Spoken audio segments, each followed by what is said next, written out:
चे के लिए। ये कविता चे को समर्पित है।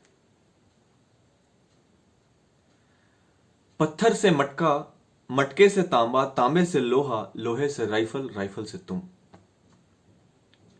पत्थर से मटका, मटके से तांबा, तांबे से लोहा, लोहे से राइफल, राइफल से तुम। तुमसे बातें करने से पहले मैंने बात करना सीखा था सिर्फ विज्ञान से। मैं खुश होता था, मैं खुश होता था जब कोई मशीन उड़ती हुई बम मार आती थी गाजा पट्टी के यतीम बच्चों पर। मैं खुश होता था। नई सदी के रेडियो ने जो सिखाया, उसमें एक मास्टर बल्लेबाज के चौका लगाते ही उछल पड़ना और उसके शतकों को अपना समझकर गिनना मेरे लिए सबसे कीमती था। तुमसे बात करके पता चला कि उसके बल्ले पर लगे स्टिकर खून के धब्बों को पोंछकर चमकते हैं और उसके मैदान की मखमली घास पर छिड़का गया बेहिसाब पानी मेरे गांव के गोरखे के माड़ का पानी था। वियतनाम का नाम बस तब सुनता था जब सामान्य ज्ञान की परीक्षा में देशों की राजधानियों के नाम याद करता था। तुमसे बात करके पता चला कि वियतनामी खेतों की फसल फ्रेंच और अमेरिकी ट्रेड टावर के होटलों में डॉलर के भाव बिकती रही तब तक जब तक वियतनामी खेतों ने धान की जगह लोहे के फरसे और हंसिए नहीं उगाए।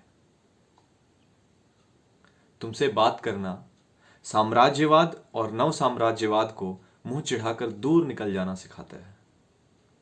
तुमसे बात करना जाति विमर्श नहीं, तुमसे बात करना जाति विमर्श नहीं, वर्ग संघर्ष से हल पाना सिखाता है। तुमसे बात करना सिर्फ दलित ही नहीं, हर मेहनत के साथ ढल जाना सिखाता है।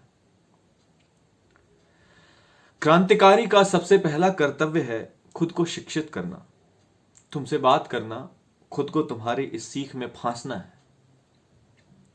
तुमसे बात करना तुम्हारी प्रेमिकाओं में खुद को तलाशना है, तुम्हारी अदाओं में खुद को तराशना है। मेरे आधुनिक अपने और उनके पुरातन सपने मुझे तुमसे दूर धकेलते हैं। मेरे आधुनिक अपने और उनके पुरातन सपने मुझे तुमसे दूर धकेलते हैं। मेरी किताबें और उनके हिसाबी नियम, टेबल पर पड़ा वकालती संविधान और उसमें लिखे सामाजिक न्याय के अधिनियम मुझे तुमसे दूर धकेलते हैं। तुमसे दूर हो जाना खुद से दूर हो जाना है। तुमसे दूर हो जाना अहम भाव में चूर हो जाना है। तुम मुझे बचा लेना, तुम मुझे बचा लेना इससे पहले कि औद्योगिक हो जाऊं। तुम मुझे बचा लेना इससे पहले कि मेंशेविक हो जाऊं।